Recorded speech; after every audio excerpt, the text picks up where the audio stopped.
Hey guys, Migs here, and in today's video we are back working on the 1974 Indian that we recently got to fix, and all we've really done so far is just get this thing to run. And we did that by, if you guys saw, simply just cleaning out the carburetor, but the one of the bigger issues was, because I cannot find any parts for this thing, was finding a float bowl gasket for it, and we just made our own, and it actually works very, very well. Now, for some of you that have never seen anything with this bike is a little bit special, and that is because it has original 154 miles on it, and as you can see over here, it is last on the road in 1978. So this is a very, very rare bike, considering how old it is. And this bike is actually not mine. I wish it was, but it's my friend's, and he gave it to me basically just to fix up, clean up, make some videos with it, do whatever I want with it.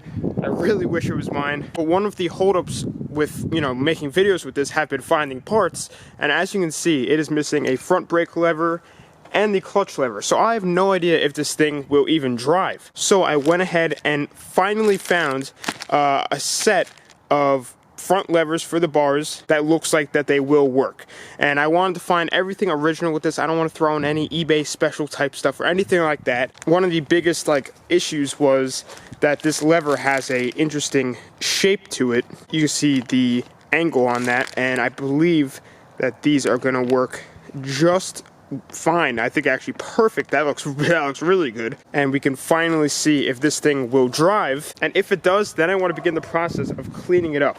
Now obviously I don't want to throw any type of spray paint or anything like that, but obviously there is a lot of rust on this thing, and I'm going to try my best to kind of clean it up to the best of my abilities without wearing away the paint that's on it already, and I don't want to add any type of paint to it at all. I want to keep the patina, keep it how it is, and just see what we can do. I think the paint will clean up relatively well.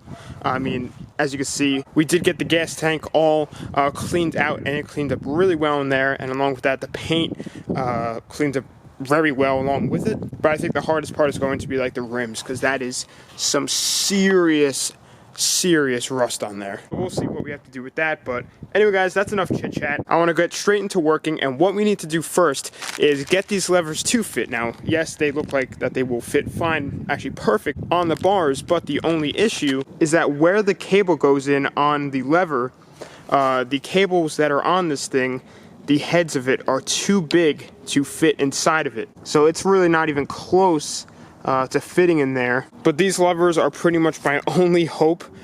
These are the closest things I can find to just throw on here to see if it'll drive. So what I'm going to do is find a drill bit that won't be too big that it'll actually be on the outside of this and cause it to basically be too big, but just enough to where this will slide in nicely and not have a ton of friction around it, that it won't move around nicely. And then I'll have to do it for both levers because they both have the same size head. And then once we do that, and hopefully all goes well with that, we just toss them on, adjust the cable adjustment if we need to at all, and then work from there. Alright, so basically I just want to find one that is just a hair larger in diameter than the size of the head of the cable. That looks pretty close. That looks like right on the money.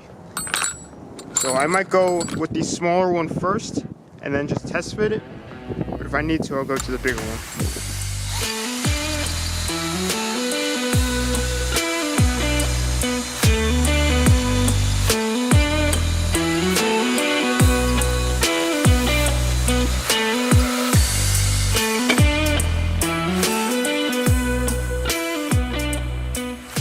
Alrighty, so as you guys just saw, we just finished up drilling out the levers, and if you guys didn't notice, it is a week later. That is because here are our levers right here. As you guys saw, we had to kind of waller them out a little bit, and what I was hoping to do, as you guys saw before, was just to use a bigger drill bit and just drill straight into it.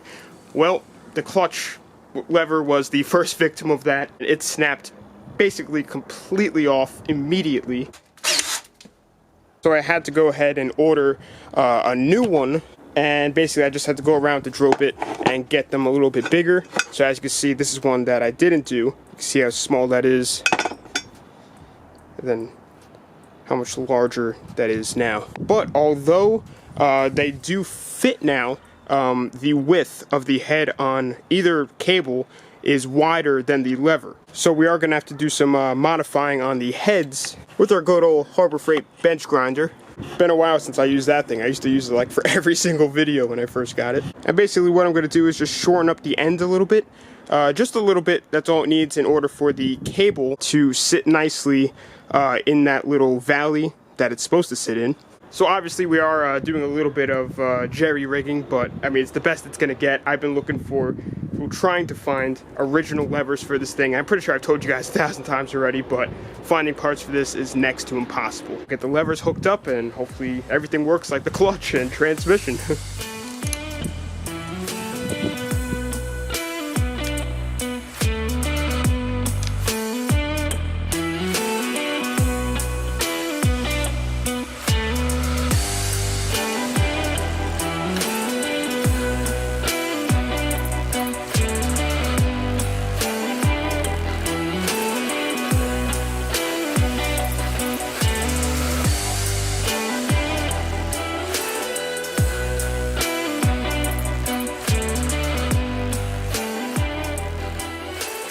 Alright guys, so both levers are on and they look amazing, and the clutch feels so good. I think I got it adjusted basically exactly where I want it. It's not too tight but not too loose. It returns nicely.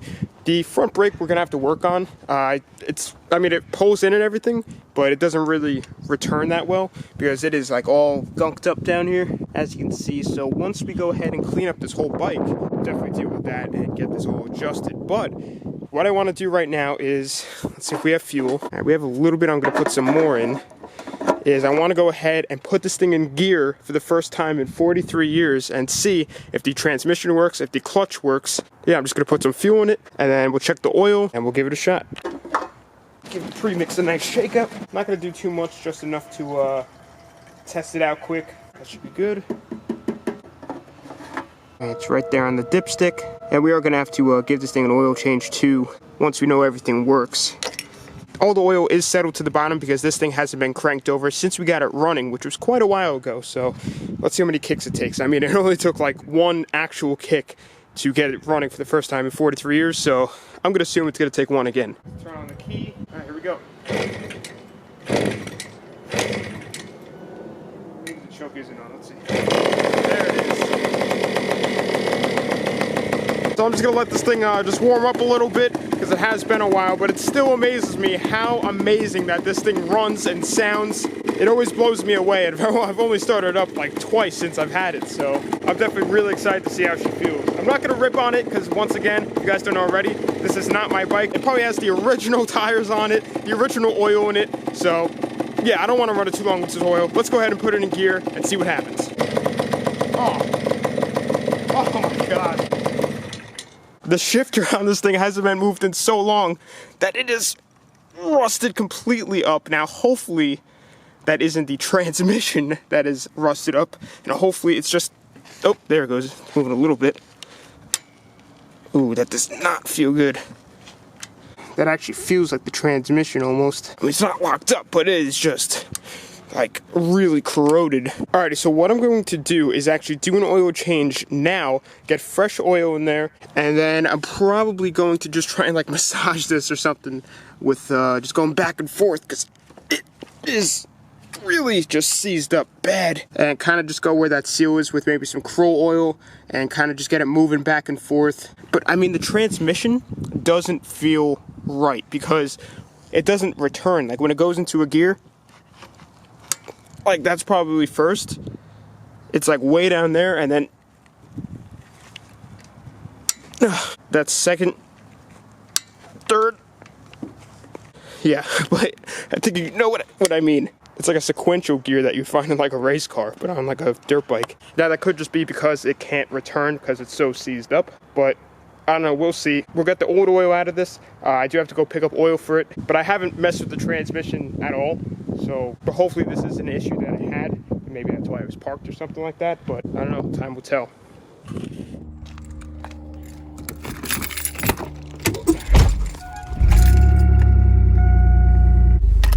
It is such a gorgeous day out today. It feels like old times, you know? Working out on a dirt bike and working in the backyard. It's just sunny out. First warm day in a long time, but I actually wasn't too sure on what oil that this takes, and I actually found like the owner's manual, and it has like everything. So it's like 30 weight non-detergent oil it requests, and it only takes like just over half a quart. So hopefully I should just be able to find that, but they seem to stress on basically like everything I found for it to be non-detergent, so I'll see what I can find. So I was able to find 30 weight oil for this thing. So what I'm going to do is get this oil drained. I'm super curious to see what it looks like, because it is much older than me. And then I'm just going to start with half a quart, check it, and then just add a little bit as we go. Should take around like half a quart to 3/4 of a quart. Alright, our drain is right down here. Hopefully this thing doesn't like strip off or anything. Alright, wasn't too tight luckily. Alright, there it is. Alright, so there is our oil. It actually doesn't look too bad. I mean, it's definitely dirty, but it's a lot better than I thought it would be. But this is probably like thick as molasses since it's so old, so probably gonna be sitting here for a while. All right, the oil just finished draining, and I just threw back in the drain plug. And then over here, I started just going at this with like Crow oil to see if maybe it's like the seal that's all hardened up over there. If this doesn't work, I think what I'm gonna do is I think I'm honestly just gonna start it in gear, because the clutch isn't working right now. When I had it in gear before, I pushed in the clutch and tried to roll it and it wasn't rolling. So I might try and start it in gear and just get everything to move, because I've had this before with stuff that has sat before, that the clutch doesn't work until it's actually driven. Maybe like the discs get stuck and, you know, it just has to be driven. But I've seen this before, and I think she just needs to kind of just break out of it. This is a really bad spot to put oil in, right under the exhaust. That's about half a quart. So I'll just let it settle quick, and then I'll check it on the dipstick. I might just add a hair more, but looks pretty good. So I have it in gear right now. I'm gonna try my best to try and start this in gear. Yeah, maybe not.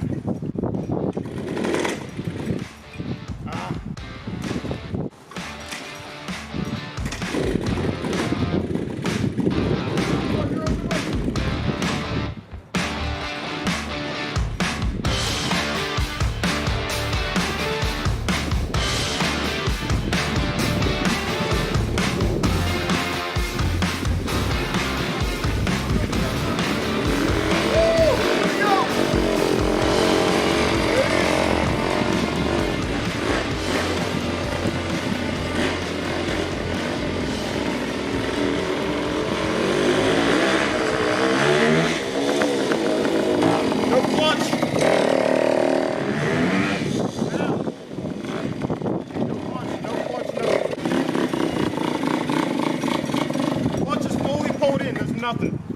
Yeah. Alright, so she does drive, but I do want to check the oil.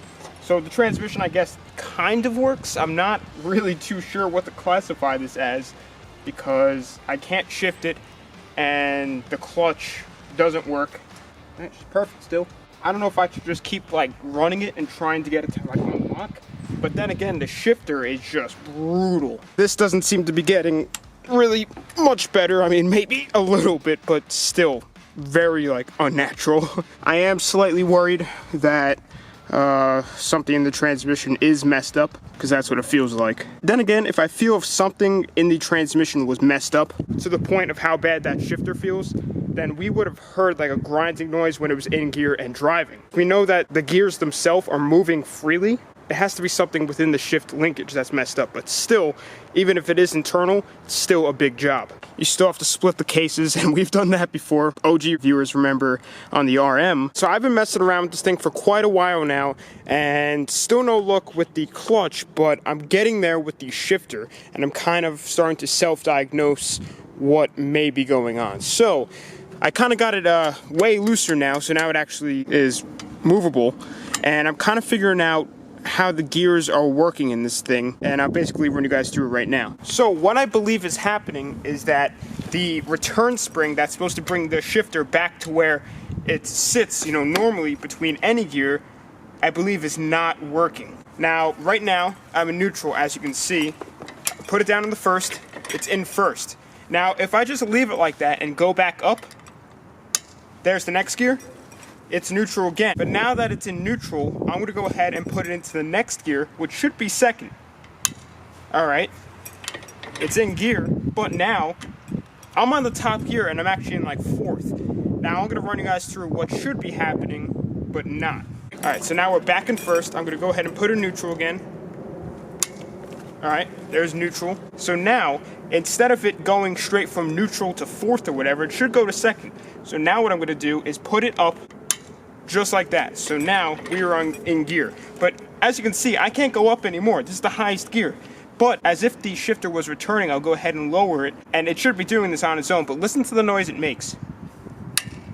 That's the noise we're looking for. And now, it's still in gear. It's not in neutral anymore. Now this is 2nd. Now we should be able to go to 3rd. There's 3rd right there. And if I lower it again, we're still in 3rd. Now I should be able to go up again into 4th. And there's 4th. You can see how long it is now. Then I'll go ahead and lower it. There's 5th. I'll lower it again. Alright, so now, as you can see, this is actually the last gear, so I guess it is a 5-speed. So now I'm going to go ahead and lower it again. That's 4th. Bring it back up. 3rd. Bring it back up. So hopefully that makes sense to you guys, but I believe that is our issue. So that definitely relieves my stress a little bit that maybe something's wrong in the transmission. I found all of the gears, which makes me relaxed. This clutch is not even close. It's not even budging. There's absolutely nothing in there. It feels fine. Doesn't feel light or anything like that, but it is just not budging. I've been driving it around. You can see my trail marks. We might have to take off at least the clutch cover and check it out. And while we're there, I believe the return springs for the shifter are under there as well, at least for a normal dirt bike. I don't know about, a 74 Indian, and there isn't really anything online that I can really find or anything. I also tried adjusting the clutch, making it as tight as possible, and that's all of the movement. That's perfect movement right there. And there's nothing. So I was thinking maybe it wasn't engaging enough, but it is at full engagement. So I'm going to consult my friend about it because it is his bike, and I'm going to see if he wants me to check out the clutch on this thing and see if it's even moving, see what's going on in there. And I'll check shifter return springs as well. But I am happy that we were able to get it to drive today. Unfortunately, it wasn't as much as I would have liked to, but this is a big step in getting this thing back onto the road. I mean, it is such a nice bike. It doesn't deserve to die. But I'll keep you guys posted. I got permission to go into this engine and check things out. Ooh. Ooh, yeah, there we go. Huh. I've never seen anything like this ever.